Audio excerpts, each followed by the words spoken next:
Joey's absolutely allowed on. Look, No, he's not. Joey's allowed to be on. No. You cannot be upset. I don't want Joe here today.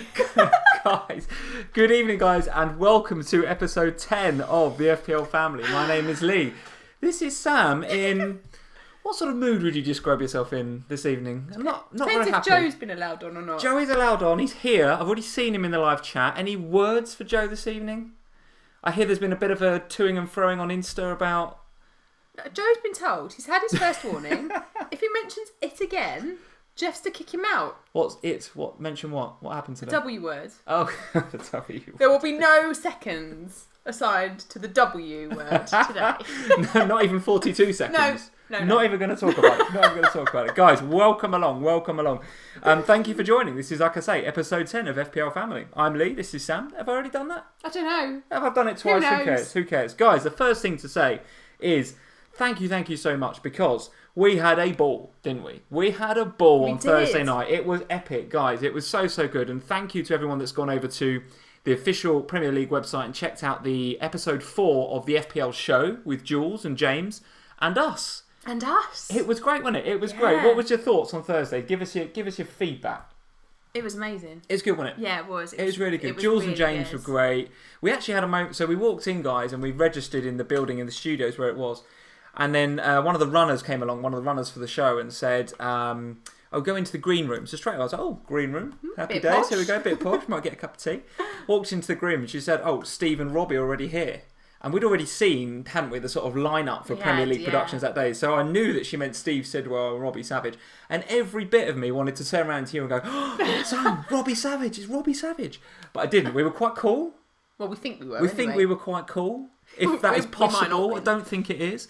And we just kind of sat there and talked about the Champions League draw with Savage and Sidwell for a bit. Yeah. It was just really surreal. And we had some banana bread that Savage was recommending. Very, very odd. Really, really weird. And then, of course, we went in and we met with Jules, we met with James, and we did the show. And it was great, wasn't it? Really good. We got the cards with us as well. Oh, yeah, We've already got the cards. So we've got these cards that we're looking at. I don't know. Anything interesting on there? Well, I mean, to be honest, we might as well rip them all up after. To be honest, did you really look at those when you were in there? I didn't. Not really. I was too kind of focused on what I was trying to say.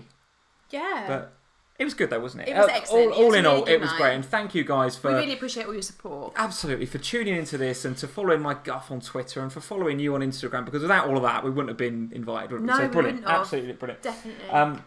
Next thing to say is another thank you for getting us to 7,000 followers on Twitter. 7,000 we're on right now, which is absolutely amazing. 7,000 people listening to you. Over 7,000, 7,018, no doubt. So, how are you getting on Instagram? We're up to sort of 1,000-ish, 800 or something. Don't be so Must be getting there. optimistic. Must be getting there. We are up to... Must be 800 and something. 860. Oh, very good. Very, very good. All right. And also, I need to shout you out for Jammy Pick. Oh, yeah. Jammy Pick actually did all right, didn't it, this week? Came in, didn't it? Anthony, well, an assist. Excuse me. Did the Jammy Pick come in? He got some points, yeah, compared to your previous ones, which were, you were very happy that he just played and turned up. Anthony Knockout getting an assist and a bonus point. I think we call that a win. I think we do. By the look on your face, we absolutely do call that a win. It's 100% a win. It's a win. Okay, very good. Very, very good. Guys, right, we've got to say hello to a few people before we do. Go check out the... I've got to say hello to Joe.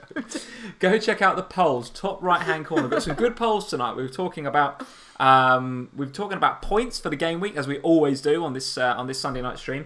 I'll be talking in a bit more detail about Arsenal as well. We come to review the Arsenal game because they have got absolutely the best fixtures of any club going forward, arguably, but they look very, very good indeed. And despite looking defensively a bit shaky, looked reasonable in attack again today against Cardiff. And the defenders looking reasonable in attack. Yes. So one of the polls is, if you're going to go for an Arsenal player, which one are you going to get? And I've got some views about Lacazette that I want to share a bit later on. And the last question in the polls is, who can break this template? Now, this defensive template, I've got a feeling that over the international break, I know you've wildcarded, which we're going to come to a bit later. You have wildcarded. I haven't yet. You're going to. It might happen, but I don't know. You're going to. I don't know. I just don't feel like I need to. But you have. One of the things that you're going to do, I guess, is bring in Benjamin Mendy so that you can complete this template that everyone's working towards, which is Mendy, Robertson, Alonso, Wan-Bissaka, and whoever you want after that. Possibly Holebas, which we'll come to a bit later on. Well, yeah, I mean, Holebas is certainly worth a mention. Possibly, but at least those 4 plus one more is becoming the real. Is it a Twitter template? Is it FPL community template, or is it a game template? Well, I think potentially it might have started on Twitter, but it's got to a stage now where everybody in the entire game seems to be going that way. I think so. So the question in the poll is, who is it that's going to break that template? And one of the options I should have put was that no one is. I didn't actually put that, but so I put Holebas, Trippier or Davis, Bellerin or Monreal, Trent as a potential cheapy double up, or Luke Shaw. So who is going to break that template, guys? I don't know. I'm not even sure anybody can, to be honest with you. That looks pretty nailed on, that back 4. Plus one other. But hey, look, we'll come to that a bit later on. So get on the polls, top right-hand corner. If you've not liked the video or subscribed yet, guys, then please get onto that. That would be awesome if you would do that. Oh, tell them what happens now if they subscribe during this. I'm literally about to go into that. Oh. Literally. Because what we need to do is, it's not on this screen, actually. Oh, isn't it? It's not on this screen. But okay. If you go into the main screen where we say hello to everybody, hello, not everyone. only am I delighted to see that my YouTube viewer count thing is now working in the top right corner, which I'm absolutely delighted about, but also, guys, I've been playing around with some widgets on this fancy website that I found. And actually, when we get a new subscriber, we should get a little GIF in that little space. If you guys can see that space above Sam's head, next to the YouTube viewer count, we should get a new GIF. So, guys, if you're not subscribed yet, we would love you to subscribe. If only not only because I'd like to see if the GIF works. I want to see if the GIF works. It did take me rather a long time yesterday absolutely evening did. to get this on here. It absolutely did. So it would be amazing if somebody subscribes during this, and we'll see if it actually does work. Absolutely. I've just noticed that the chat window is a bit wonky. So what I'm going to do is try. Oh dear. And do that, and hopefully that's a little bit better. Hey, look at that. Leo Hakkinen just subscribed. Hang on, Leo. You must have unsubscribed and then resubscribed. Leo Hakkinen just subscribed. Love it, Leo. So I don't know if you noticed, but it looked a bit it was a bit chopped off. Look. Thanks, Harry. There's a sub from Harry as well. So this is why I needed you guys to try this out for me. So what do I need to do? Change the aspect ratio? I don't know. But anyway, guys, trying some new stuff on the stream. Trying some new stuff so we can make it even more interactive. Everyone's loving it. And that one looks good. That one looks good. Gary Mayo, look at that. That actually looks pretty good. So if you've got, must be to do with their length of their name. Only subscribe if you've got a short name. Because this is the way this is going to work. Oh, another one. Another one. Excellent. Let's go on subscription mad. Everyone's just unsubscribing and then resubscribing. That's exactly what's happening. That is exactly what's happening. Amazing. So guys, we're going to say hello to a few people. 234 in already, which is absolutely awesome. Joe is of course here. Joe is here and moderating tonight. So Joe, thank you very much for joining on. You cannot boo one of the FPL family in-laws. You just cannot do that. I can boo Joe tonight. You can't. I'm afraid I've got a veto. That's not happening. It's not happening. Flapper4, how are you doing? Leo's in as well and moderating. Thanks for joining us, Leo. Josh is in. Jamal Rice is here. Sai's here. Pradeep is here. Jasper, Omar, MUFan TV, Karthik, Dom J, Eric Lord, Carry256 is here. Any new names in here? We've got any new names. Bench FPL's here. Shuvik, Vinyl Richie. Antonio is here. Thank you for joining, Antonio. Alex Summerson. Jordan Gunnell is here. Thanks for joining, Jordan. Mervyn Howe is here. Nemanja Tadic. Haven't seen you for a little while, Nemanja, so thank you very much for joining us. Dan Norman is here. Thanks for joining, Dan. Enjoyed watching you guys on the FPL show. 45 points this week. Wildcard nearly activated. So, Dan, if this is your first FPL family live stream after watching us on the FPL show, welcome. Thank you very much for joining us. And 45 points this week. It's a tough gig. It's a tough gig. It's not far from where I am, Dan, actually. Wildcard nearly activated. I think Dan and I are on the same page. We're on the same page. I think you're going to play your wildcard. In fact, it wouldn't surprise me if you've already played it and just not told me. I haven't hit it. But it's looking on. I'll be honest with you, it's looking on. Aid is here, Lock on Kun, and moderating for us. Thank you, Aid. Vidit is here, Ibrahim as well. FPL 2 Guys 1 Cup podcast, which is actually a podcast I've not checked out yet, guys. So I'm looking forward to hearing about the next one of those pods that get put out. Capkin's here, as usual. Joe Finley Batter, we've already mentioned, but why not mention him again? Why? Absolutely. Why mention him again? Rasta Fried Rice is here, Michelle's here, Josh, everybody. So thank you guys. Thank you very much for joining. We need to get straight into this game week. So where do we want to start? I mean, let's start.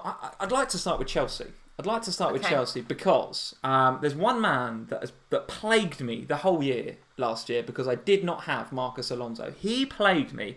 And whether I wildcard or not, going into the international break and going into game week 5, I think I need this guy. I'm not surely going to make the same mistake that I made last year and not get Marcos Alonso. So I do want to hear your views on Marcos Alonso, guys. I want to hear in the live chat anyone that's not got him and isn't getting him. What's your thinking behind that? Is there a reason for staying away from Alonso right now? I cannot see one. He looks like the total package.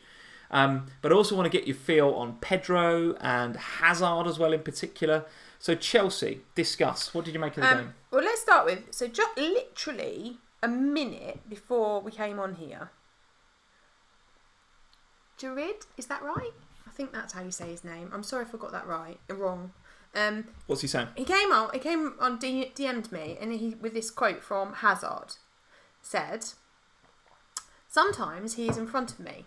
I said to him once, Marcus, I think your first target is to defend because you play left back, but this guy just doesn't want to listen. He just wants to score goals." Now, if you're... So this is Hazard saying this to a news reporter about Alonso. Cool. Now, if you're potentially that, your best attacking player in your team says that about you, then from a fancy point of view, surely we have to take notice. Look, for me...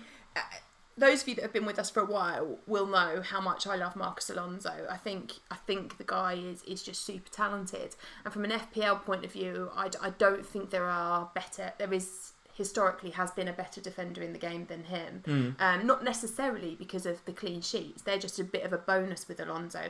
It's the consistency of forward attacking returns that you get from him. And as a result of that... Has he got any single figure scores yet this season? No. It's just, it's bonkers, isn't it? And as a result of that, you obviously get huge... you get huge levels of bonus points from him as well. So for me, Marcos Alonso is just hugely important. Now, at the beginning of the season, I didn't have him on the basis that I was worried about how this Sarri system was going to work. I got that totally wrong. And by the way, I don't think you're alone there. Oh, no, I think on our pre-season streams, I'm pretty sure if I looked back at those right now, we'd be talking every week about I'm going to wait and see on Alonso, I'm going to wait and see on Azpilicueta, I'm going to wait and see on Chelsea because in this 4-3-3 I'm expecting him not to bomb on as much. And here we are. Yeah. He's actually, if you look at the underlying stats, he's bombing on more. He's bombing on more. He's spending more time in the penalty area. He's getting more shots on target. In actual fact, he doesn't seem to be on direct free kicks because I noticed a couple of the free kicks. It seemed to be the David Luiz. Even Hazard got shoved out of one at the weekend. It was Willian, I think, and David Luiz that seemed to be on the majority of free kicks. Wouldn't surprise me if one that was perfect for a left footer pops up and Alonso maybe took it, right? But the fact of the matter is, he is on course to be in even more dangerous positions and have even more points, if it were possible, than last season, which makes him absolutely essential. He did have a bit of a lean spell at the beginning of last season, and if you remember, I wobbled because he had that brilliant game against Tottenham, and then for about 3 or 4 game weeks he did nothing really, and Chelsea weren't really keeping clean sheets at that point either, so I had a big wobble about whether I should be spending this level of money on him. This season, I think we're in a situation, certainly at the moment, where a team without Alonso is a bit scary. Okay, yeah, let's see what you guys are saying about it. Lucas Wong, hey Lucas, how you doing? He's saying, am I crazy of thinking of captaining Alonso? I'll tell you what, that is not crazy in the slightest, is it? Well, it's not crazy in the slightest. Cardiff at home next. No, I mean, normally I would say, captain and a defender, what are you doing if they lose their clean sheet? But no, with Alonso, I don't think it is crazy. And Andrew Yee is saying, we might be wrong actually, Alonso only 9 points this week. So didn't get into the doubles, but only 9. Only 9, yeah, absolutely. Only 9. What I will say, so I think, from what you guys are saying on here, Andrew Yee, he's essential. Alonso is a captaincy choice versus Cardiff. Shuvik is saying, Eric is saying Hazard captain for me. So give me your views on, and I think we can conclude on Marcos Alonso that get him, right? Yeah. Just get him, whatever it takes. On Hazard though, give me a view on Hazard because let's not forget, I know he got double points in the end, 10 or 11 points, something like that, but he was 5 minutes away from a blank.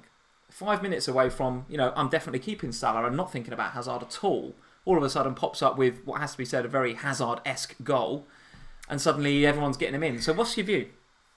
I really would like Hazard in my team. Okay. I've gone from, it's a sort of almost complete reversal of what I was saying at the beginning of the season when I was talking about how I wasn't really sure about Chelsea, particularly after the Community Shield match. That just for me, I was all like, not sure about this Chelsea team at all. Chelsea over the last few weeks, in particular Chelsea against Bournemouth yesterday, who are a tough side and have got good they've got good pedigree against Chelsea. Very good record at Stamford Bridge. They play well when they play there. So for Chelsea to win 2-0 yesterday, I think that shows the progress that they've made. I think beginning of the season, obviously Hazard wasn't playing full matches, just coming on bits and pieces here and there. Now we seem to be getting back to kind of a bit more consistency in terms of match time as well as points. So I agree. One of the things he said, you seem to be getting back to points. I mean, yes, he's getting back to more consistent time on the pitch and maybe the starts, but as Amonet is saying, Hazard has returned in all 4 fixtures, so even when he hasn't started, he's come on and done the business. I just think so for you can't me, argue. No, I definitely not. But I think for me, when he was only playing 40 minutes, that's a lot of money to invest in somebody that's not going to play a whole match. When I could invest it in, say, Salah or Mane, who is going to play 90 minutes. But now that he's starting, he's starting every week. If you think if he's scoring that level of points in 40 minutes, what's he going to do over the course of 90 minutes, particularly against Cardiff next week? And the Chelsea fixtures do look good even after Cardiff. I think they've got an away game at West Ham, who look in all sorts of trouble, by the way, Hammers fans at the minute. I want to hear from you guys. And they've got to go away to Southampton, which is potentially a bit trickier because Southampton looks a little bit more watertight against Palace at the weekend, but still they can score in that game for sure. So, yeah, I mean, you're on a wild card. A very popular move on Twitter, just as I was coming on, seems to be for those wildcarders, Salah to Hazard. Are you considering that? Yeah. Considering Hazard? Are you considering Hazard in at the expense of Salah, or both together, or what's your early thinking anyway? What I'd really like is to still keep some Liverpool. So I was having a little dilemma really, because what my original plan during wildcard was Kane, and we can talk about Kane later on, but. In order to do that would mean freeing up some money from the midfield. So my plan was to downgrade there. But now, looking at it, I'm now starting to think, well, actually, can I afford to have... I probably can't afford to have Salah and Hazard and keep this back four this back line that I'm creating. Sure.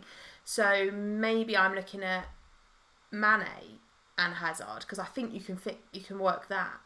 So you're still keeping your Liverpool attackers if you want them in Liverpool's fixtures. But Liverpool against the top clubs are really good. So I don't certainly want to have no Liverpool attack. So, but yeah, for me, I think I'm really keen to find a way to get Hazard in my team for sure. Yeah, I mean, we'll come to Mane versus Salah a bit later on, as well as now Firmino is potentially a little wildcard option in there that people were kind of ignoring on the whole, I think. Yeah. So we'll come to the Liverpool attack when we do that game, because I've got some thoughts about Mane's... his conversion rate right now is much, much higher than it was last season, and maybe therefore we could expect a bit of regression, whereas Salah is posting the same sort of stats that he was before, and I feel like he could have had 2 goals at the weekend easily, and the finishing was actually not that great. No. But he's still all right, 2 points, but could easily have been another sort of 11-12 pointer. So Harry Powell is saying, Harry, thank you for joining. Can we see your teams? Harry, what we're going to do, as we always do on a Sunday night, is we'll cover the games, we'll talk about all the FPL players that have come to the fore as a result of those games, and then we talk about our teams right at the end. Give it a chance for the leagues to update. So we give it a chance for the leagues to update and all that sort of stuff. I think some of you guys are actually saying that overall rank has updated. So oh wow! So if you get in there, guys, go and see where your overall rank is and post it in the live chat. I want to see where you guys are. Any more to say on Chelsea? What a roller coaster it was for Pedro owners at the weekend. Didn't start, comes on, fundamentally changes the dynamic of the game, in my opinion, and scores, the opening goal. Makes the difference. Honestly, fundamentally changes the dynamic. Sam, he did. Honestly, anyone would think you're having an affair with Pedro the way you love him so much. Right, so Pedro has been... Right, I'm going to get on my high Pedro horse again now. So Pedro, been brilliant for them first 3 games. He drops them and they struggle. Comes on, gets a goal. What's more to say about how essential Pedro is to that system? So on Saturday, Lee was so annoyed about the Pedro being dropped. He was in such a grump. I was very upset. We are waiting for a train to get home, and he's like, "Oh, Pedro scored." I was like, "Right, so you're that annoyed, but now all's well with the world." I think. And actually, we were in a very grumpy area, weren't we, at the weekend? Because we actually took the kids and some of our friends for a walk around the Olympic Park. So we were bang on the doorstep of something like 60,000 very upset West Ham fans. Very quiet. It was very, very quiet around the Olympic Park at the weekend. But yeah, I mean, Pedro just looks like he fits into the system so well. I can't believe that no one would want to get him, and that Sarri would even drop him. And I know you guys tried to warn me, right? I know, and you guys on Twitter that follow us at FPL Family on Twitter were saying to me, don't get him because at some stage you'll be dropped for Willian, and it was always a risk. Is that always a risk? No doubt about it. But surely after the weekend, Sarri has seen particularly with that donkey. Sorry, I'm getting all emotional. Morata. Like, who is this guy, Morata? And Giroud came on, didn't look that much better either. How long is it? Going to be about Spurs, by the way. This one. How long is it, Sam? You tell me. How long is it until he puts Hazard up top in that number 9 position? He puts Willian and Pedro either side of him. How long until we get that from Sarri? Do you think? Well, next week if you're in good to go, but if he loves him as much as Pedro, you love Pedro. Look, what do I think about Pedro? I like Pedro. I agree with everything you said. I just still think Pedro's a gamble. So Vinyl Richie is there, and Vinyl Richie is our resident Chelsea fan. Pedro Hazard Willian is coming up, he reckons. That is happening. What, no Morata? I think that's what he's saying. Despite the fact that I think there was quite a lot of call for Giroud. But from we got an assist, didn't he, Giroud? He did, but and Richard, you could tell us, and Leo, I think as well as a Chelsea fan. My view on that was that there was a lot of emotion behind that initially from the Chelsea fans that says, well, anybody but Morata. If you're going to keep this system, don't play Morata, play Giroud, and then play anybody either side of it. I honestly think he needs to try Hazard up top with the other 2 wide. I think that could be very, very fluid and dynamic. Well, in which case I want Hazard. Let's see. In which case you absolutely want Hazard, yeah, absolutely. Shashank is saying, imagine Pedro as a striker. Well, listen, stranger things have happened. Don't, because can you imagine what League would be like if Pedro plays up top? Do you know what? I mean, I'd be interested to see that happening. I can't see it because what I actually think Pedro's good at drifting wide and creating space and pulling defenders out. Yeah. So I don't think Pedro's going to play at that top. But Hazard absolutely could play in that position, in my opinion. Absolutely. Any more to say about Chelsea before we move on? I don't think so. Other than to say, I think if you've got Bournemouth players, Ryan Fraser I know is popular in the game. I don't think there's any necessary need to panic about that. It is what it is, I think. You play Chelsea, these things happen sometimes. Okay. The only thing I would say about Bournemouth, obviously Charlie Daniels, it was the first game that Rico was available for selection and Charlie Daniels was dropped as a result of that. So Charlie Daniels owners, I myself was one of them. I think he's out on your wildcard, is he? Oh, he's gone on my wildcard, and I think it's time to say goodbye to Charlie. Yeah, I think you're right. What about Callum Wilson? Let's have a quick hashtag Wilson watch. Well, look, could have scored a couple of goals actually. Got into positions, right? We were watching the game earlier, and Lee suddenly says, "I think I might get Callum Wilson." And at that point, I said, "Don't, because you'll only jinx him. As soon as you have him, you know what will happen, don't you?" Yeah, but I mean, he does. I mean, we sat here last week and I think said more or less the same thing. And I know he didn't get any FPL points against Chelsea, so no one's therefore talking about him as an option. But if you have a look at Match Today, have a look at the highlights. Did get in those positions again. He's in those dangerous positions. If it weren't for a bit of bad finishing, could have had a goal. Yeah. So listen, he's absolutely on my radar. And if I'm going to get Alonso at some stage over the next couple of weeks without a wild card, I'm going to need some money to do that. I've got to take some money probably out of Firmino, probably given the fixtures. Firmino to Wilson looks on, but then also like Mitrovic, also like a few others. So I've just noticed that we've got the FPL Family Twitter page up there on the left-hand side. So guys, if you're not following us on Twitter, go check us out on there at FPL Family.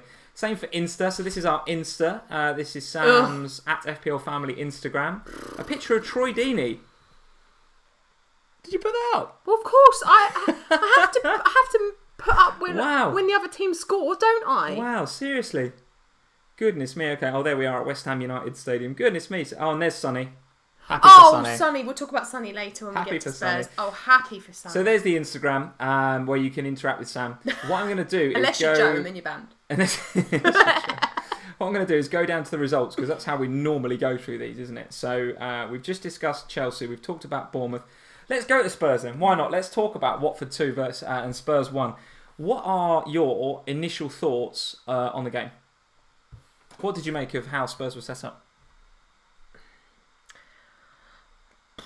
What about the Kane and Lucas Moura relationship? Because that's, for me, that was one of the more interesting things about the game. And by the way, in the first half, there was nothing interesting about that game. It was dire, right? And it took Spurs to score for the game to actually wake up and for Watford to wake up. I don't think they came to life after we scored. Yeah, but they almost kind of, they seem happy to kind of soak the pressure up and see if they could get you on the counter almost. But the 10 minutes after you scored, they were phenomenal, and then then they regressed again. So it took you to score to wake them up. Talk to me about the Kane and Moura relationship. Is Moura good for Kane? And is Kane good for Moura? What do you think of it? Yeah, I think so. I think they are good for each other. I just don't think Kane's quite right at the moment. Okay. And I don't think that's Lucas Moura's fault. I think that's partly the World Cup. I think that's partly the baby. I think it's partly just he's just not quite Harry at the moment, and he's not playing out of position. It's, you know, if you watch him in games without Lucas Moura, he's not that Kane isn't playing as far forward. It's just that Lucas Moura is now alongside him.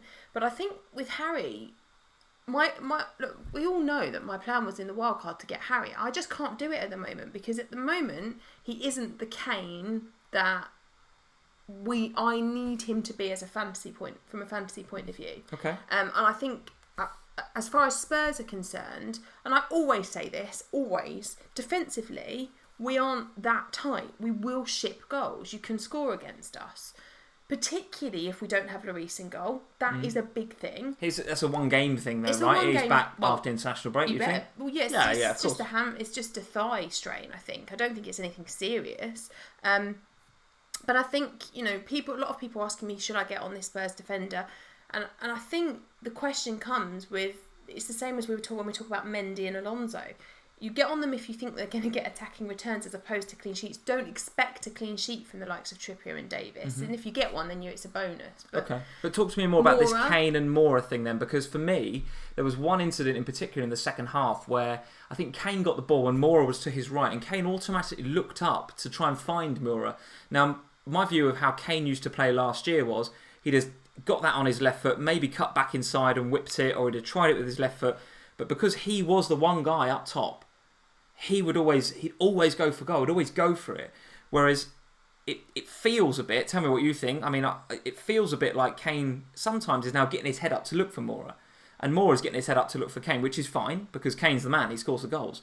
But for 12.5 or whatever Kane is in FPL, you don't want a player that's going to get the ball and look up for somebody else. You want him banging in those goals. Well, I think it's a change in formation for Spurs, totally, with Moura. It's a change of system for sure. It is, because, you know, for the last however many years, we've only ever played one up top. It's always been Kane on his own, and then a five, really, behind him. A bank that look for him with Dele and Eriksen and Son, whoever's playing. What I think we're seeing now with Moura is we're not quite seeing two up top, because Moura and Kane they're not alongside each other a lot. One of them's in front and they switch it about, so one of them drops a bit and then the other one drops a bit. But it does mean that later on, and what I noticed in the Watford game, which is why I've made the decision I don't think I'm going to get Kane in the wildcard. You're not, are you? No, I don't think so, because when we were watching the last sort of 10 minutes of the Watford game, that's the time when you're 2-1 down, when you need Kane to be up top. Just stay up top. Wait for the balls to come into you. And he wasn't. He was dropping back. He was trying to win possession. And for me, that's an issue with the way we're playing at the moment. Now, give me your views on Moura in terms of when Son comes back. I don't see this as an issue at all. You don't? No. So where's Son going to play? He's surely got to start Son, hasn't he? Yeah. So how's that going to fit in the system? Well, we just won't play 5 defenders, will he? Okay. So at the moment he's playing, or today he played Davis and Trippier with Vertonghen, Toby and Sanchez. Yeah. Which was our preferred system last season. But I don't think it's necessary for us to play like that every week. I can't see Son. Look, So at the moment he's playing 3 centre halves and the 2 wing backs. You're suggesting that he's going to go for 2 centre halves and wing backs? Probably. In a 4-3-3? No chance does that happen. No chance. No, leaves you way too exposed. And he'll just put Kane. It will be Kane with these guys on the wing. With Son on one wing and Moura on the other. Yeah, but then you get into, you're just going to get Davis and Trippier just running in the same sort of direction as those guys. I cannot believe over the last 4 game weeks, if you look at how well Moura has played, he cannot drop him. Okay. Let's see what you guys are saying about Lucas Moura, and bear with me because my mouse has just decided to stop working, so I'm just going to see if I can scroll this up, which doesn't look like I can. Oh goodness me, this is going to be a challenge. Drop me. This is going to be a challenge. You can do it on my phone. No, let's see. Moura and Trippier essential. Aaron is saying, okay. I don't see Moura being dropped. The other thing you've got to consider is that Son's coming back, yes, but he's going away again in the end of January. So we've got to play without him again then. Okay. 4-1-4-1, Lucas Wong is saying, is the answer. If you want to put Son and Moura in the same team. Yeah, I guess so, yeah. Jeff is saying, good evening, Jeff. He's saying, Moura not moving from my team. Shashank, Moura and Son could play together. Okay, so, all right, okay. Deeraj is saying, Bilva to Moura, looking pretty good move. Nick Greenwood, Moura versus Liverpool. What do you think? I just think that with Moura, he is... If you listen back to what Pochettino said about him when he first arrived from PSG, it was all very positive, but very much that this guy needs time. We need to bed him into the English game. He needs to learn the Premier League, and it will be a slow process. Okay. He's got the opportunity, and he's taken it with both hands. Okay. Enough about Spurs. I want to talk about the form team in the Premier League right now. Watford City, not Watford City, just Watford Football Club. Don't give him a city title. Not a city. Goodness. Watford, just up the road from us. Watford FC. Somebody stop him right now. Unbelievable. Holebas, another 2 assists today. Looked very, very good from set pieces. What was your view on the set pieces? Did you think Spurs were weak, or did you think Watford were good? Both. Bit of both, okay. To be honest, I think Spurs defensively we just aren't sound yet. We seem to be just trying to, like, if you think about it, one week we're playing with the 3 of them, then we're playing with 2 of them. It's all a bit hit and miss at the moment. I think we just need to get in a bit more settled pattern, and I'm hoping that with Sonny coming back that will happen. Okay. But I think Watford just looked really good from set pieces, and I just think that as FPL owners, you can't overlook Holebas. You really can't. Like as a way into the Watford team.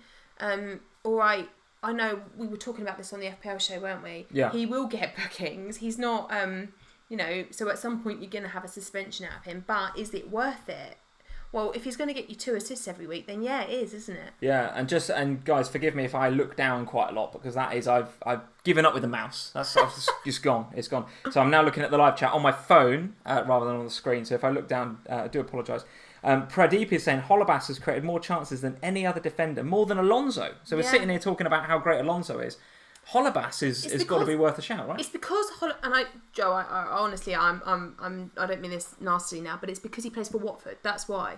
Alonso plays at Chelsea, and Mendy plays at City. So they have this pedigree about them that says, get on their defenders because they'll get you attacking returns. Because Holebas wears a Watford shirt, it's somehow different, and we overlook him. If you put Holebas in a United shirt or a Chelsea shirt, people would have got on him already. Okay, so you just think there's some comfort in getting a top 6 player. It's the reassuring expensive stuff again, isn't it? All right, very good. So anybody else from a Watford perspective you want to talk about? I mean, I would love to talk about, although I don't think he's much of an FPL asset, I think Cabaselli played really well. And despite the own goal, I think Decore played well as well. They've got a real...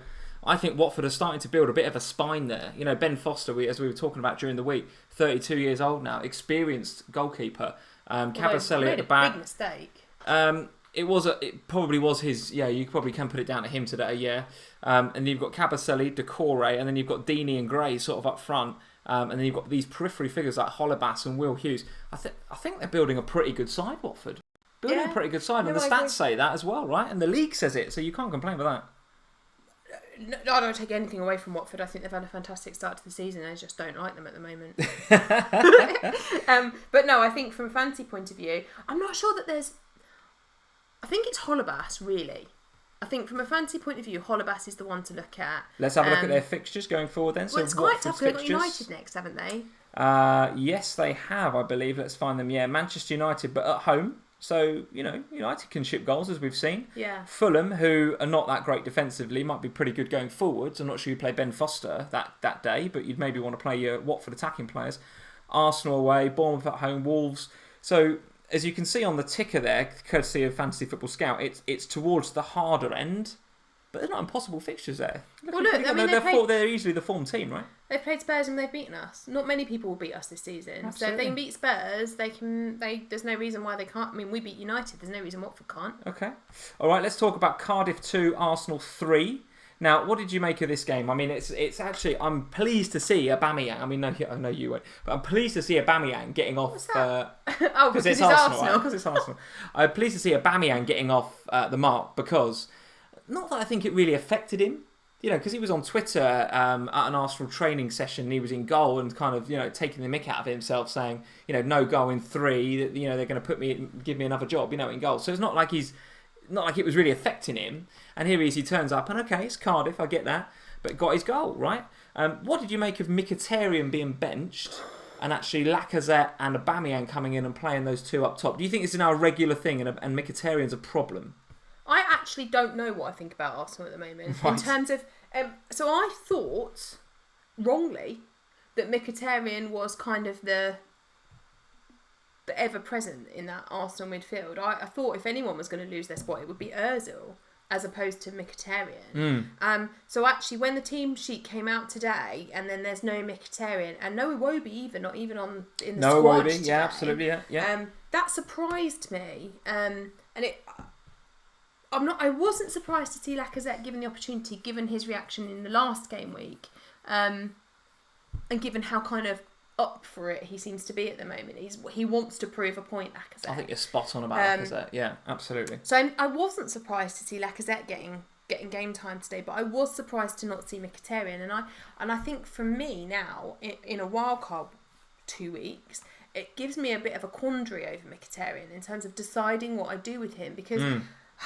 I mean, Arsenal fans, I can't believe that Mkhitaryan's not going to play every week, but then he stormed off down the tunnel at the end of the game in today's game? Yeah. Oh, did he really? And was told by the manager to go back and thank the fans, and he made him go back out on the pitch and thank the fans. I didn't spot that. Okay. Yeah. Because he came on for like 2 minutes, didn't he, or something today? So really upset one point about cameo, that. which actually I was pleased with because I had nothing on the bench, so at least I got 1 point out of him. I think you're in a minority there, by the way. There's a lot of the Twitter communities that are waiting for Danny Ings or somebody to come on. Well, I literally had 0 on my bench. None of my bench players played, so him coming on for a 1 point cameo was a bonus for me. Yeah. But he at the end of the game, he went straight down the tunnel and then was turned about and sent back out onto the pitch to say thank you to the fans.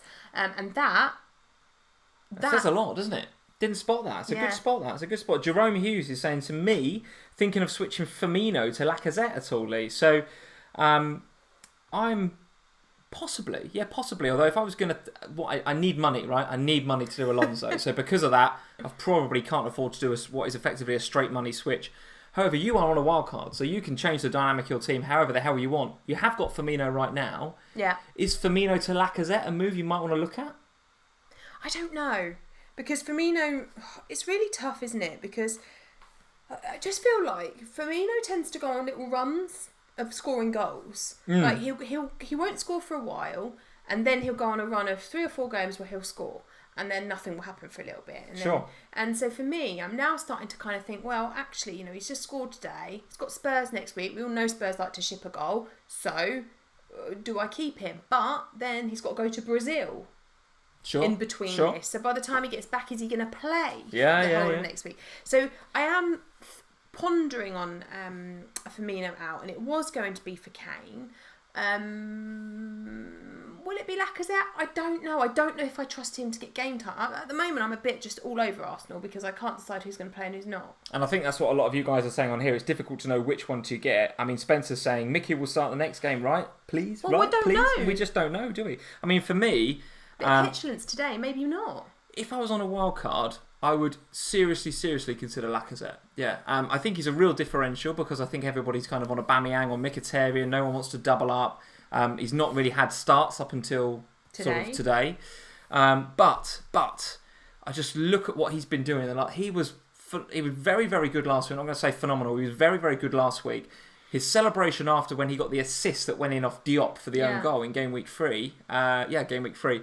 He gave it a real fist pump. He was loving that. Yeah. He come off the bench. I've made the difference here. Yeah. And what Emery's done is given him a chance today. And I tell you what, he has taken it.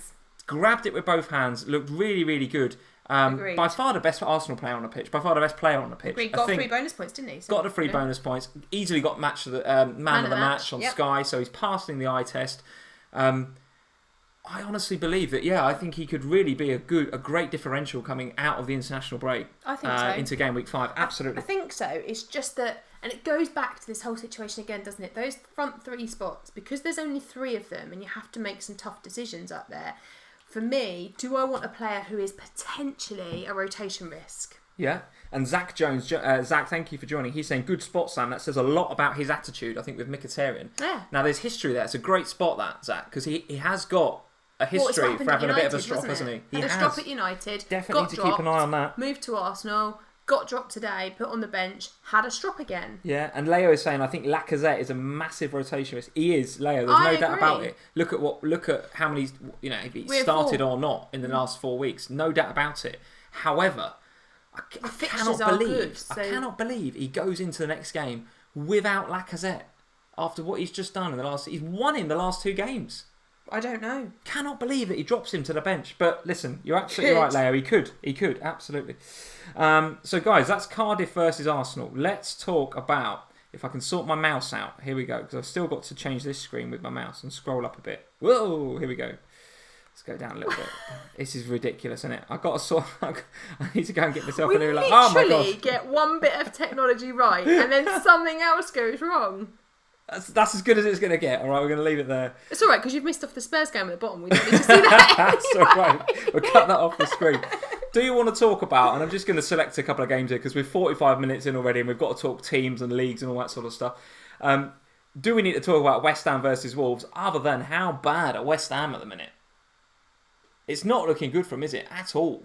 No, it's not. At all. I mean, the fans coming out the stadium when we were there at the weekend. I mean, we didn't go to the game, guys. We were just there to walk around the Olympic Park. But the fans going in, when we saw them going in, they looked nervous. Well, the thing to be fair, I think but coming out, they looked absolutely distraught. Yeah, well, I just think normally when you're around a football ground before kick-off, it's a bit of a buzz about the place. Yeah, it wasn't, was it? There wasn't a buzz around right. around the London Stadium on Saturday. There wasn't. And then at the end of the game, it was just this load of desolate faces. It's not good, was it? It's not good. Just nobody really speaking. And you just think, West Ham, I just don't know. I mean, I haven't got any West Ham players. I'm glad of that. I'm glad I've not got them because I don't trust them. And you were playing. Don't remind me about Fabianski, please. Lee was playing Fabianski, don't remind him. Within the space of 3 minutes, the Alonso to Hazard happened, which was a complete rank killer for me. And then Traore got the goal. In a week where I needed some points, guys. I needed points desperately this week. The Fabianski 4 points would have been very, very sweet, but sadly not to be. That is the life of an FPL manager. So yeah, for me, West Ham, I'm not sure about that. But then, if you've got an Arnautovic, I don't think you get off an Arnautovic because he can get a goal out of anywhere. Yes, think so. But I think if you've got a West Ham defender, then. So Seb Wilkins, who I guess is a Wolves fan, he's saying Wolves were brilliant yesterday, deserved the result, went absolutely mental at the winner up the Wolves. So I think Seb's a Wolves fan. I think Seb's a Wolves fan.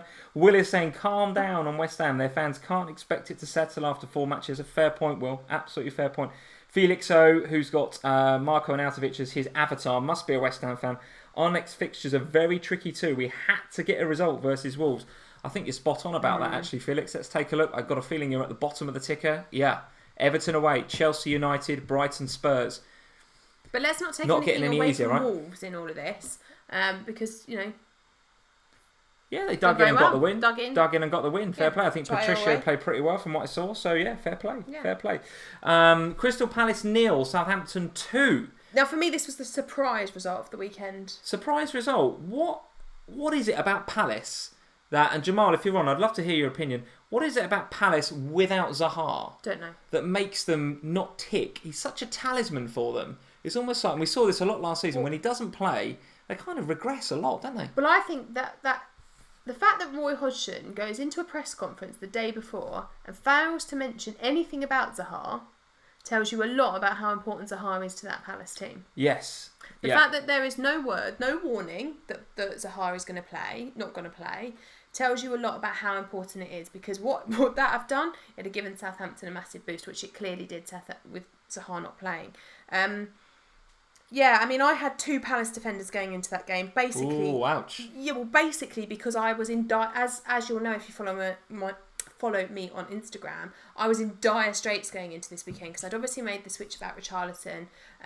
There was then the word that Danny Ings had this blister problem and might not play. Yeah.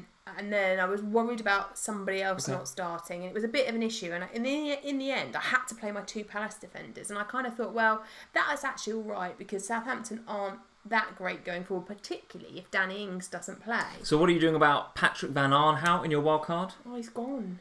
Gone already? He's gone. Cast off. As easy as that. Well, I needed Mendy, didn't I? Oh, absolutely, yeah, absolutely. Okay, very good, very good. No, I don't think I cast him off just like that. I kept the faith for 4 weeks. 4 weeks of my life I've kept, and he promised to do bits. Has he done any bits? You don't need him. You don't need him with Wan-Bissaka. And what I did notice was that, and I think you guys are saying it in the live chat. So Shashank is saying, is Tompkins out for long? He is proper important at the back for Palace. Yes. Without him, they concede a lot of chances. I noticed on Match Today, they almost seem to. I don't know what it is. Without him, they don't push up as a unit. They didn't go back as a unit. There was a few opportunities that Southampton got in behind quite easily. They were kind of got beyond the last man and beat that offside trap. Tompkins, I think, is the Virgil van Dijk in there. He really pushes them forward and leads them. Yeah, absolutely. I think he's the talker of that back line. Because without him, they don't seem to communicate as well. And Jamal is saying, actually, he's a real leader. You don't see it, but the stat proves it. Yeah, I think it's spot on. Absolutely spot on. And yeah, they really missed Salah. Really missed him. Southampton, on the other hand, well, I'm not sure any Saints fans really expected to get a win at Palace this weekend. Nicely taken goal by Ings, though. Oh, happy nicely with taken goal by Ings. Even with his blister. Yeah, he took it well, didn't he? Very clinical. Came to him very nicely. He tucked that away very nicely. I was impressed with that. I got a feeling that he, wild card or not, is looking pretty good for our third striker spot, don't you? Well, he's my third striker, and he will remain my third striker during this wild card window. I think that's a good shout. I think for me, the difference between somebody like Danny Ings so you have to go up quite a lot, don't you? It's sort of 1 million up to, well, it's a bit more than that now, up to Mitrovic and Callum Wilson and those guys. And then you've got to go up again to get to the likes of Arnie and Zaha. Now, for me anyway, that 1 million or that 1.5 million can be better deployed elsewhere. Danny Ings, I mean, Charlie Austin missed a penalty, didn't he, in that game? So I think for me, Danny Ings is the target man at Southampton now. I think they'll play alongside each other, sure, but Danny Ings for me is the one of the two that I would prefer. And Danny Ings just looks good for a goal or two here and there. And for a third striker, you do not need him to score every week because you don't have to play him every week. Absolutely. At 5.5, he can sit on my bench some weeks, and that's fine. But you get the frustration of him being on the bench and scoring, of course, but at 5.5, I don't necessarily need to play him every week. I'm really happy to have Danny Ings in my team. I think you're right. Just a quick word before we move on from this game about the Zaha injury that Hodgson didn't talk about in the lead up to the game, of course. It's looking like it's about 3 or 4 weeks from what I've seen on Twitter, guys. So keep your eyes on that. I don't think he's going to have the international break and then come straight back into game week 5. I think you're probably going to miss a couple of game weeks if you've got him. If you had him, would you move him on? I don't know, because Palace, Zaha is the man at Palace, isn't he? Yeah. So if he's back, Palace will score goals, and probably he'll be part of them. Okay, very good. It's just how long you wait. All right. Let's go and talk about Leicester City versus Liverpool then. What did you make of this game? Who did you have? I know you've got Salah. But you've got Firmino as well, right? And Robertson. And Robertson. Very, very good. So happy with Robertson, as always. Absolutely livid with Alisson. Yeah, it was weird, wasn't it? It was very weird. Obviously, he had the little chip over whoever it was in Brighton in game week 3. And it was, appeared very, very confident with the ball at his feet. And now Twitter was quite divided on that. It was, yes, we've got a very confident keeper that plays nicely with the ball. But there's a lot of Liverpool fans, me included, that said, I don't want to see that every week. It's arrogant. I don't want to see that every week. I'd much happily you just play it simple. How many times do you see Ederson chipping it over? You don't, right? He's very, very good with his feet. Doesn't need to be flamboyant. And the plays thing it is, well, right? That stupid decision. Like, he's got 2 options: just boot it, yes, or let it go behind if you're not confident. Just get rid of it somehow. And from a fantasy point of view, it really riled me because it's cost me 4 points from Robertson and a clean sheet. Absolutely. But on the basis of that, I mean, you're not Robertson and Liverpool defensively in totality look fantastic. I mean, aside from that very, very ridiculous blip from Alisson, had that not happened, that's 4 clean sheets. Look. So Robertson is nailed on, right? I'm not getting off of Robertson. Definitely not. But what I'm saying is it's frustrating because that 4 points is also bonus points as well, isn't it? If you've got a defender with bonus, an assist and a clean sheet, you're going to get some bonus points. A word for Joe Gomez as well, since we're on the Liverpool defence. 5.0, some great blocks, looks very, very good again next to Virgil van Dijk. I think I could play next to Virgil van Dijk and look pretty good. I'm not sure about that, darling. I think I could, absolutely. But that's taking it away from Joe Gomez because, played very well again, the youngster. Unfortunately, I think I put Gomez and Trent in the same box, really. And that is... They are brilliant defenders, and you can't overlook them from a football point of view. They are brilliant. And from an FPL point of view, they are playing in a team with Robertson, who, and like we said on Thursday evening, he just goes forward at will. He is worth the extra. And he's worth the money more. So for me, Gomez, yes, deserves credit because he's doing a great job of getting me some Robertson clean sheets. Sure. But he's not a fantasy asset in the same way. And Josh Channing is saying Lovren won't be able to get back in this team. Gomez looks absolutely unreal these last 4 games. Lovren's not going anywhere near the team. It would be very interesting to see what happens. I think after the international break, Lovren will be fit and ready to go again. No. It's going to be difficult for him to displace Gomez. For sure, he's played very, very well. Other Liverpool assets in that game, clearly you're very happy with the Firmino goal. You've already mentioned how this guy's quite streaky, gets an assist last week. I think got an assist in game week 1. So kind of went a bit under the radar, ticked over first 3 game weeks, gets the goal, so suddenly people start to have a look at him. If you look at him over the 4 game weeks, he's kind of ticked the points along at 9.5. Is that such a bad thing? Is he going to be in your wildcard team, or are you shipping him? Well, he wasn't going to be. But after watching today's game, I think he might be still because... After watching the Leicester-Liverpool game? Or after watching Tottenham because the plan was Kane, wasn't it? Okay. I think for me, Firmino, like I said, I had him last season at a time where he had very low ownership and he didn't do anything, and then all of a sudden it was like bang, bang, bang every week for about 5 or 6 weeks. Then it tailed off a bit and you were starting to think, oh, maybe I get off of him. And then it went again for another few weeks. Firmino is just one of those players, and from a fantasy point of view, he's a really good asset. Now, Liverpool have got tough fixtures, and that is something to consider, but they do play so well against tough opposition. So there is no reason to think that Firmino can't score against us in game week 5. Yeah. The thing I'm worried about with Firmino is this Brazil trip that he's now got to go on over international break. And he comes back quite late, doesn't he? Ready for that Spurs game. So that worries me somewhat because there is rotation available to Klopp. Okay. And Shashank is saying Firmino is a long-term player. I agree with you there, Shashank. You got to stick with him and kind of just keep going with him a little bit. I think you're absolutely right about that. I think the thing about Firmino, though, is people don't get on and off of him in the same way that they do the slightly higher priced players. So you can afford, like I could afford in this wildcard, to take him out for a couple of weeks and then put him back in, and there won't be a difference in his price. Okay, Probably. All right. Let's see what you guys are saying. So Dom J, thanks for joining Dom. He's saying Lovren torn apart at Spurs last year, so it's a tough test for Gomez. I quite like him to come back, Lovren, for his Spurs game. Do you know what? That game sticks in my mind, Dom, absolutely. I mean, that was the last game I thought we really got ripped apart, and Kane had an absolute field day with Lovren that day. And also Simon Mignolet was in goal too. So, yeah, since that game, we've got progressively better defensively, and we've bought Van Dijk, and it's a lot different. So if Kane's expecting to do that again, I think he might be sorely mistaken. However, he absolutely can. He's going to perform for Kane, me. Right? He is. He's going to. Well, that week. For you as a Spurs fan, or you as an FPL manager? And me as a Spurs fan. All right. Anything else from the Liverpool team there? Mane, I think we have again, to talk about amongst Mane. the points. We have to talk about Mane and Salah, because that's the big talking point with Liverpool at the moment, isn't it? Go on then. You're on your wild card. Salah or no Salah? I don't know, and I'm so so yesterday I was like, I'm going to take Salah out, and then today I'm like, I don't know. I watched the highlights of Liverpool again, and you think he could have had 2 goals yesterday. And he has been... We talked last week about how Mane's just been overperforming in what he's used to doing. Salah has been performing over the last few weeks. It's just that we expect so much of Salah at the moment. Let's hear from you guys. Salah or no Salah in the live chat. While you're doing that, Mane is started the season on fire. There's no doubt about it. However, I looked at his conversion rates.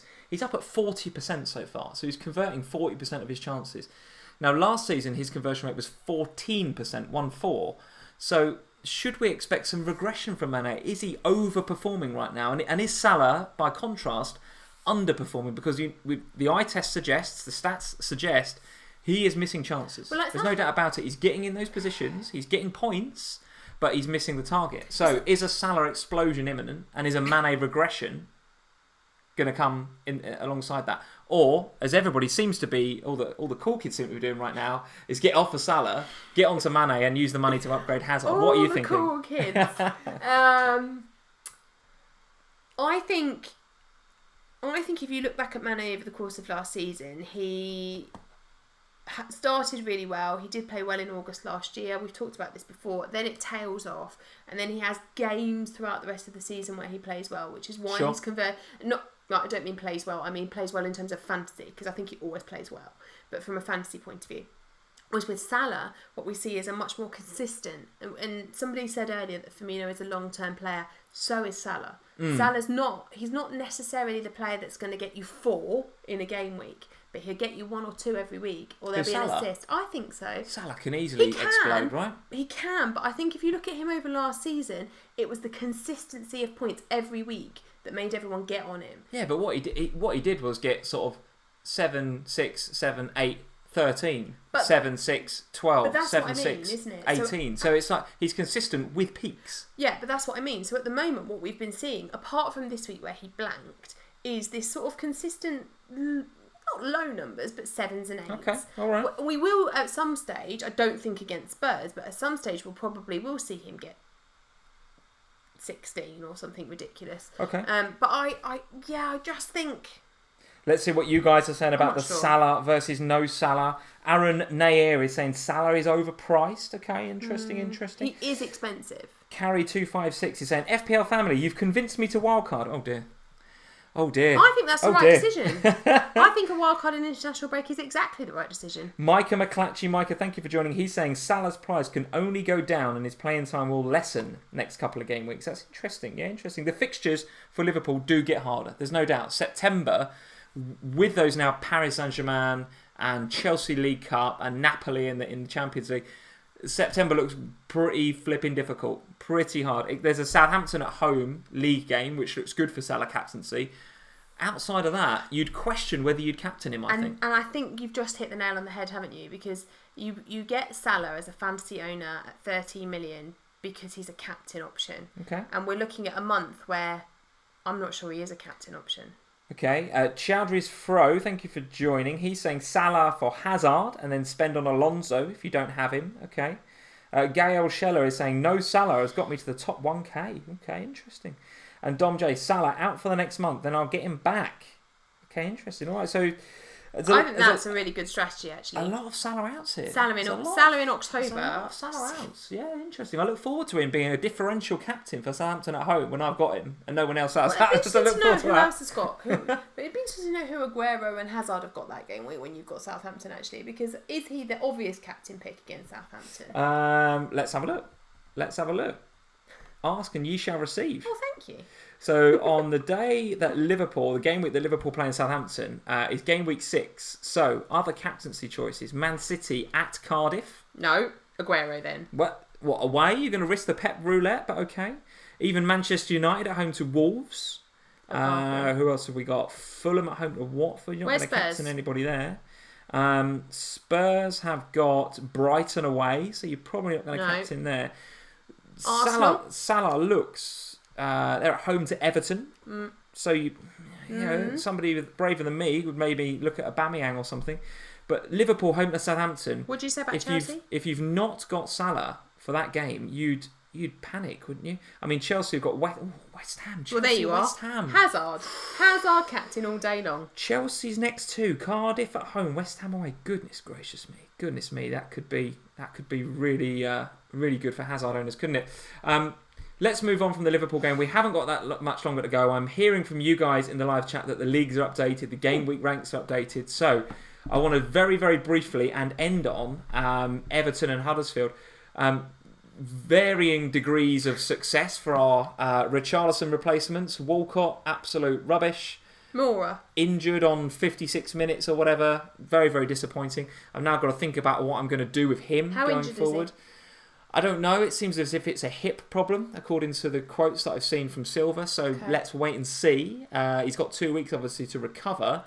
But this is Theo Walcott, right? When he's injured, he's injured. And even when he's coming back from injury, he's injured. So your Richarlison replacement was Mora, which clearly has worked out far better.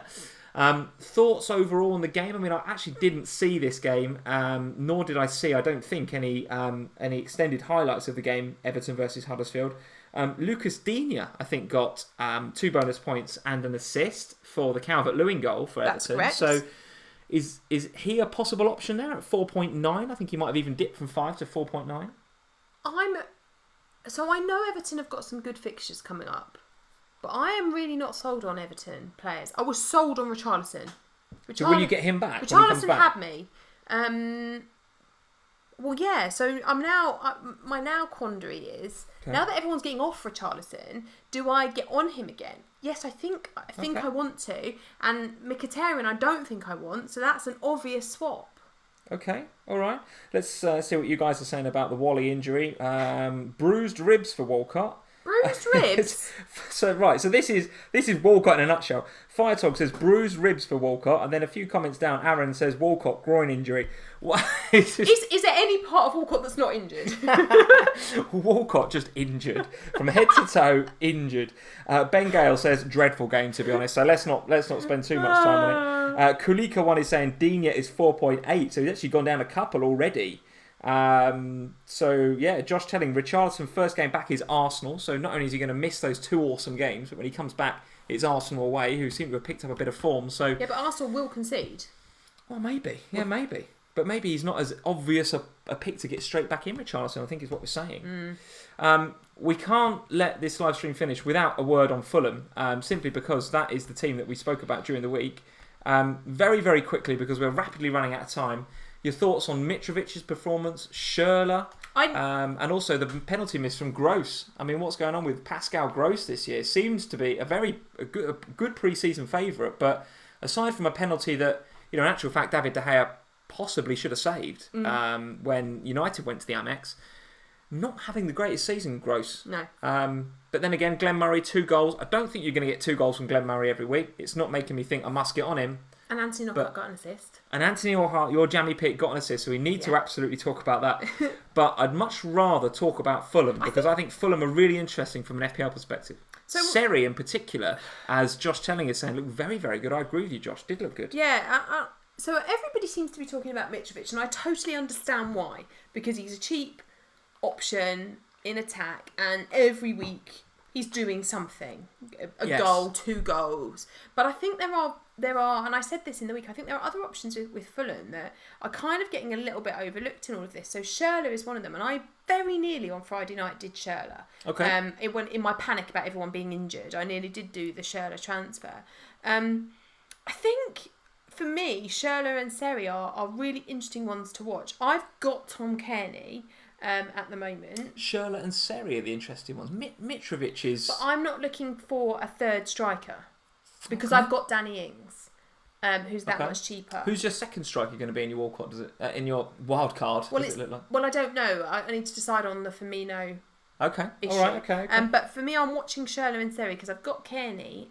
It's whether I actually swap on to a different Fulham. I think what I'm saying in all of this is I like Fulham. I think Fulham are good ways into enabling you to have all of these other assets that you need. There's definitely a little honeypot of options there, isn't there? There is. Mitrovic, and you guys are saying it on the live stream quite right, that Mitrovic's stats look fantastic. Kulik is saying Mitrovic is fantastic, and when Mitrovic is leading goal scorer with 4. Yeah. Gael Scheller is saying Mitrovic was my captain last week. Vinyl Richie is saying, isn't Mitrovic really the only one to own? You can't double up, surely. Mitrovic will fit the talisman theory perfectly. Well, that is true. I think you're spot on. The stats look insane, as Steve Wynyard is saying. I just think that Fulham they're offering a lot from an FPL point of view because they're cheap. Yes, they are. They're cheap players, and they are enabling you to have all these big options that you really need and want. Yeah, and Ibrahim is saying Vieto as well, another option that we haven't really even got time to talk about, but there's lots and lots to consider there. Lots and lots to consider. So much from Fulham. Okay, so that is the games done and dusted. I don't think we've even spoken much about Manchester United. No, let's not worry about it. We'll just say Rashford got sent off. And Pogba missed a penalty. And do you know what? That's one of the reasons, because I think obviously it was on at the same time as Spurs. Didn't really watch it, did we? But 2 for Lukaku, an assist for Sanchez. I didn't even know Pogba missed a penalty. Pogba missed a penalty, and Rashford got sent off for a headbutt. Yeah. Goodness me, Rashford didn't seem like the sort of guy to do that. Well, okay. Richarlison? No, yes, absolutely. What's going on with these players? Okay, Lukaku, yes or no? No. Okay. I just don't trust United at the moment. Move on. Okay, very good. Burnley aren't great, are they? Just got back from Europe. Still hashtag gone by Christmas. Yeah, but they played Burnley, who've just got back from a European night. I mean, you should beat Burnley. Did Burnley get through? No. So a bit down in the dumps as well. Yeah, Burnley a bit sad. A bit sad at Burnley. Okay. Right, let's have a look at these teams. If I can sort my mouse out. Here we go. I'm going to page up like this. Goodness me. This is the only... So tonight has been a complete and utter technical fail. I don't know if you've noticed, but Leo definitely noticed because he said it a minute ago. Have you noticed that we've been on 302 viewers for like the whole hour? Well, we haven't, because we've currently got 317. Yeah, so that's been stuck for like 40 minutes. Hopefully no one's noticed. Well, Leo noticed. So Leo noticed. But then he is a mod. And I've noticed that we've, apart from the little Firmino gif, apart from the text looking poor to start with, it now isn't coming up at all. So I don't know if that's working or not. Well, have we just not had any new subscribers? So my little experiment with the 2 little bits of tech up the top there has been an absolute undeniable failure. So guys, I will try and sort that out for next week, because I actually think it could be quite good having a view account and stuff, but if it ain't going to work, I ain't going to use it. Let's have a look at my points for this week, if we have to. Dear me, let's wait for this to load. 43 points, guys. Not good at all. So, game week rank looks to be about the 3 million mark. Still dining out, I'm afraid, guys, on my game week 1 and 2, which, as you guys know, was pretty good. Game week 3 was very average indeed, and so is this one. So 1 and 2 good, 3 and 4 distinctly average. Overall rank of 110k. I'm not panicking there. I'm okay with that. I don't think that's going to make me want to hit the wild card. I think if I was at, I don't know, 500,000 less than that, I would be starting to have a look at where my wild card might be played to try and jump up the ranks. But I feel like I can ride out the international break on 110. And I'm okay with that. So that's where I am overall rank, if those overall ranks are updated, which I think they are. There's the tail of the tape. That midfield is looking shocking. Salah 2, Bernardo 1, Mkhitaryan 1, Walcott 1. Apart from Firmino, wasn't that great. I mean, I'm glad Pedro come on and got the goal, but that could easily have not have happened. The 4 that Fabianski lost is obviously clearly a bit of a shame. And the bench, not looking to support the first 11 at all, with only Stevie Cook getting 1 point. So there is a lot there I could wildcard. There's absolutely a lot there I could wildcard. There's a lot of dross in there that I wouldn't mind getting rid of. But can I stop my knee from jerking? Let's see. So there we are, 43 guys. Not a particularly good story this game week. Let's see if I can sort my mouse out in here. Actually, no, let's not go there because you'll be difficult to find in there. Let's go. Hold the line, caller, hold the line. Oh, this is funny. The technical failings going on all over the place tonight. You wouldn't know that I work in IT for a living, would you? Okay, this is where we want to be. Don't tell people that. No, I know. You might get fired at this rate. Right, here's your team. 52, far better. Far better. A game week rank of 1.4, an overall rank of 464k. Very, very quickly, talk us through your team. What happened? Well, what happened was, I thought I was going to have a disaster, and it actually wasn't that bad. Just Palace really let me down. Palace, double defence, having a bit of a stinker there. Alonso I had no choice, because look at the bench. No. Yeah, your bench is supporting your first 11 in the same way that mine is, absolutely. You've got to be pretty happy with that front line, though. Firmino 7, Ings 8. Genuinely thought I was going to get about 20 points going into this week, because I didn't think Ings was going to play, so I'm actually really happy with 52. As I said, the wild card's in action. The bench is all gone, apart from Tom Kane I've still got at the moment. So we'll see. Okay, Dom J is saying perfect time to wildcard. Don't tempt me, Dom. It is the perfect time. Don't know what you're holding on for. Carry256 is saying Lee will have wildcarded by next weekend. Yeah, he probably has and just hasn't told me. I haven't hit it. I haven't. But it's looking like it could happen. All right, guys, let's get into these leagues, and I have the leagues updated. Let's have a look at the live a stream. wooden spoon? Regulars league. So let's see.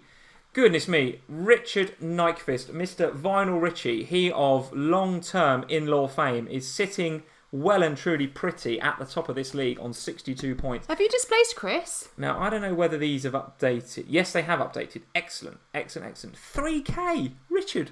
3,101. Hats off Richard. to you, sir. Superb start. Absolutely superb start. He must be a very happy chappy because Chelsea are 4 for 4. Flying. And now he's top of the FPL Family live stream regulars league. Does life get any better than that? Well, Chris, it does if you're still there at the end of the month. That's absolutely right. Yeah, absolutely right. Chris is there in second, holding his own, absolutely just behind with his mug on Richard, the way. With his mug on the way. Did you get his address? Is it in the post? It's in the post. Perfect. Chris, we look forward to seeing that. Let's have a look towards the... and this is where we have to do it a bit manually, guys. So let's look. Any in the 30s here? Any in the 30s? At the moment, I'm the worst at 43, which is not good. I don't need the spoon. I don't want the spoon. Linus, 39. Okay, let's keep going down. Let's have a look. 37, Jonathan Moses. Okay, all right. Okay, let's see. Jeff Holt, 72, Jeff. 72, Jeffrey. Let's have a look at that. Look at this while we're here, guys. Look at this. Hennessy. Nice, I like that. That's a bit jammy because the penalty save. But fair play. Fair play. Sterling 10, Hazard 11. This is what a Salah-less team could look like, guys. This is what you can do without Salah. 72 points. Very, very good, Jeff. Very, very good. Let's keep going down then. Let's go down. What were we on? About 30-something? 37, I think you said, didn't you? 30-something, wasn't it? 37, I think. Let's have a look on the next page. Oh, this technology is getting on my nerves tonight. 35, Jamie Young. Goodness me. Isn't Jamie in tonight? I'm pretty sure I've seen Jamie in tonight. Jamie, if you're here, I'm afraid Jamie. It looks like you are the winner. Jamie, please tell me that you live in the UK. Let's have a look. Jamie Young. Yes! Jamie, I just scared the cat. You just scared the living hell out of the cat over there. The cat has bolted upstairs like you would not believe. Jamie, happily, is in England. Happily. He's a Crystal Palace fan. He's not happy then. So a bad game. Palace have lost. He's won the wooden spoon. So, Jamie, I'm sorry. Thank goodness. Jamie, I hope you don't mind us having a look at your team. It is a real tale of woe with only really Robertson doing anything for you outside of Aguero. Mendy, yes, but everyone's got him. You needed Miljovic to come off for you. You needed Neves to come off for you. That could have been a really good team. Well, it is. It is. There's nothing really to complain about that going forward. No, there isn't. But yeah, so unfortunately, or maybe fortunately, if you really want a wooden spoon, Jamie Young, you are this week's winner of the FPL Family Wooden Spoon for Game Week 4. By the way, everyone's saying well done. But it's not, guys, you can't say well done. Josh telling, first UK winner. Yeah, absolutely. It's only taken 4 game weeks, Josh. So we have got a winner in the UK. Awesome. So, Jamie, if you're watching, come and find us on Twitter at FPL Family, or come and find Sam at FPL Family on Instagram, me on Twitter. Find a way to connect with us, and we will get that spoon out to you. Congratulations. Let's talk about polls. So I'm going to go over to our Twitter. So there's the Twitter. Let's talk about these polls, and then we are done. Game week 4 points. I'm going to answer this week. I'm in there. Oh, God, well below average. Arsenal assets for those fixtures. What do you think? I'm going to go Lacazette. Fast and Bournemouth, is that Jamie? Oh, Jamie, is that you, Fast and Bulbers? Oh, awesome. Okay, very, very good. All right, so Fast and Bulbers, come and find us, Jamie. Come and find me on Facebook. Yeah. Come and find me on Facebook. Facebook, Insta, whatever you like. And if you're local to St Albans, you'll drop it round. Yeah, I'll come deliver it by hand. Who can break the defensive template? Let's go. I'm going to go a bit out there for this. Luke Shaw, potentially. Right. Luke Shaw? Well, listen, people agree with me. Look at that.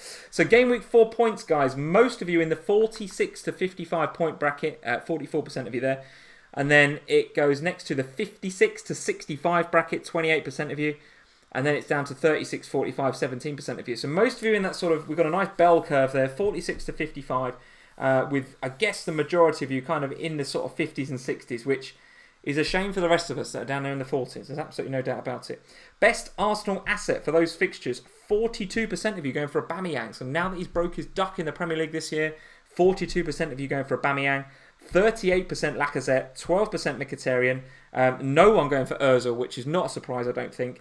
And then 5% going for a wing-back, either Bellerin or Monreal. So it's pretty tight between Aubameyang and Lacazette, which I think if you'd have asked that question last week or the week before, it would not have been. No one would have been saying Lacazette. Everyone has said Mkhitaryan. I think, yeah, absolutely. So that is how quickly things can change just in that team within FPL. So Lacazette looking reasonably popular there. Who can break this defensive template? 34% of you guys are saying Trippier and Davis. So 34% of you backing Spurs to break this Twitter template that we're seeing. Holebas 29%, Shaw 17%, Trent 10%, which I guess is because you've already got Robertson in the template. And then Bellerin and Monreal at 7%. So you guys are backing the Spurs players, backing Trippier and or Ben Davis to even break I'm that template. shaking my head about it. Breaking that template. Although I love Trippier, so I do love Trippier. I think Trippier is a very, very good option. Guys, I think we are done. We're on 1 hour 19, which is hideously over time. But as usual, thank you for joining us. I will sort out my laptop. I will sort out the view account thing in the top corner. I will sort out the GIF about the new subscribers for next week. Now, what are we doing? Get all of that sorted out. Are we missing a stream because we're on international break? Or what? Yeah, so we're not going to stream in midweek next week because it doesn't feel like there's a need to. And then next weekend, we could do a wildcard update. Maybe we'll do a little wildcard update or a little Periscope or something. Or maybe we'll do an Instagram live. Because I'm quite keen to do something on Instagram. We could try an Instagram and Periscope at the same time. Potentially. So we could do that. And then obviously we will see you as usual a few days before Game Week 5 starts. So we'll get all the international break stuff out of the way. And then it'll be back on a sort of Tuesday, Wednesday, Thursday, according to our schedules. Probably a Thursday. Looks like the best day to stream. And we'll look to do that the Thursday before Game Week 5 starts. I can't even think in my head what that looks like. But it starts with Spurs and Liverpool, dear. Oh, it's the FPL Family Derby, isn't it? We're not watching it together because I'm going to the game. Right, so guys, listen to this. You will not believe this. You text me out the blue when I was at work the other day saying, is it all right if you go to Spurs Liverpool and I look after the kids? Who's babysitting, darling? So I've got to look after the kids, guys. I'm looking after the kids all morning because it's a lunchtime kickoff, isn't it? Yeah. So you're going up early. I'll go have breakfast. With your uncle, have breakfast. And my mum. And your mum, brilliant. Yeah. So you have a nice time, have a bacon butty and a... Might buy my new third shirt. Oh, God. And I'll be looking after the rascals. And you go and take them to soft play. And then if you're lucky, you get home and you get their lunch made before the game kicks off. If you're unlucky and you manage your time badly, you'll miss the first half. So you're at the game at Wembley and I'm here with the kids watching it on the TV with them, daddy, daddy, daddy, daddy. With them going, Harry Kane at you. Goodness me, guys. Goodness me. Would you believe we've just had our 8th year anniversary? Would you believe? It's actually 14 years tomorrow, dear. We've been together 14 years tomorrow. Oh, my goodness me. Goodness me. You'd get, I don't know, less for murder. Right, guys. Thank you very much for joining us, as ever, on FPL Family. That was episode 10. That was our Game Week 4 review. We won't see you for a bit. We won't see you for a bit. Sad. So we're going to have a bit of a, get onto at FPL Family on Instagram and on Twitter. I will be tweeting about your wildcard updates. So as well as about my own team and what I'm doing, I may well hit the button, guys. Who knows? Haven't yet, but it might happen. If he hits the button and tells you on Twitter, somebody message Someone's me just on subscribed. Instagram. Look at that. The gift works. Hooray! Thank you for that. Let's just subscribe. 1TM Roz. Thank you for subscribing. Very kind of you. And that is it for another episode of FPL Family. Get onto Twitter, Instagram, Facebook. Is that any good yet? Facebook? It's getting better. It's getting better. Good. Excellent. So we're on Facebook a little bit as well. We will be doing an update, I guess, in and around the international break somewhere to talk about your wildcard. Also, as some of you guys are saying, Josh is saying, Fantasy Football Focus is saying international injuries. So there might be some injuries and stuff going on that we need to talk about. Until then, hit that like button if you like the video tonight. Thank you for joining us. Hit that subscribe button. We will be with you again in a couple of weeks' time from now. Take care, Thank you, guys. Good night. Cheers. Bye.